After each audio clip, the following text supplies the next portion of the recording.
So, quick update. I stayed off most of my social media, especially Facebook. That's like the biggest culprit with me. I was on Twitter for a little bit, so I saw like one quick tweet and then I backed out the app. Same thing with Snapchat, one quick thing from Team Snapchat, and that was it. But I digress. What I wanted to talk about today was living as though your life matters and living as though other people will hold monument to your life. Now, I know for most people that's like, oh my God, that's so hubris, like that's so much hubris and stuff. Like, won't that like give you a big head?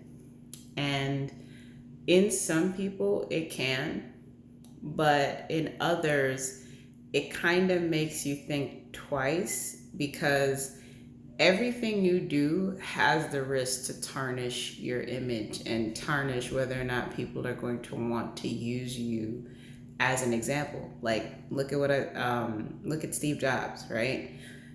He had a lot of brilliant insight, but people look at the fact that he was an asshole and they look at the things that he did and they kind of tarnished his image a bit. Same thing with Kobe Bryant. He had the incidents that he had with the rape with the girl, and it tarnishes some of his image, even though he had really, really good stuff. And I know that we're all going to be flawed and human, but when you live your life, you want your flaws to be things that people can actually overlook. Like, take LeBron James, for example. LeBron's flaws is that, he calls himself king, which is kind of like, it's a little narcissistic. But if that's the worst that this guy is doing, I'll take that over someone who says, I don't know, slavery is a choice, right? I'll be more likely to listen to their advice and I won't let the negative things outweigh the positive things that they did. And I believe if everyone lived their life like that, we would see a lot of reduction in abuses because power is not something that humans are really good at, because you kind of take an individual and put them in a place where they have unlimited ability to do whatever they want without getting caught for it. You better pray that they have all their demons sorted out. It's just the truth, because they will take that power and they will abuse the system. And I think that was the thing that kept me from stepping into my calling and purpose for the longest period of time, because I was always worried, not so much about what if I fail, but what if I succeed? What would I do with that power? What would I do with that influence? Who would I use that influence on?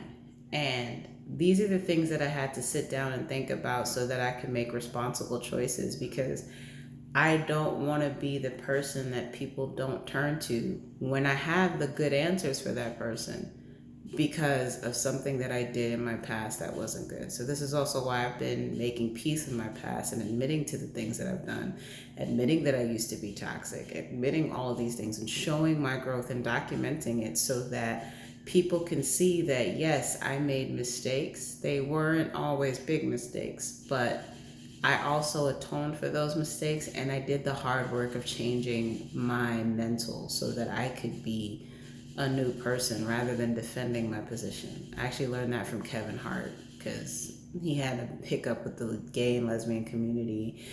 And because of because like I get where he was coming from, but at the same time he has to also recognize that sometimes those words will hurt people, and he should have apologized.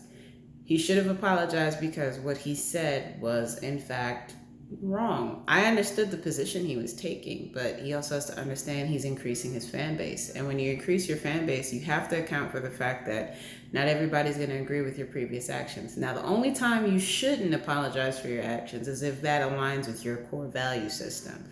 So you always should be checking in with your core value system anyway to make sure that what you're doing is important to that and you're not straying too far for that, because the market may change, the environment may change, the fans may change, but your core values shouldn't, no matter what. So that was what I wanted to talk to you guys about. This video ended up a little longer than I wanted it to be, but I think That's something that everybody needs. Like, live as though you're gonna die one day, and people are gonna have to read back your legacy and wonder if they'd be okay with using your legacy in the right circumstances. So, I'll talk to you guys later.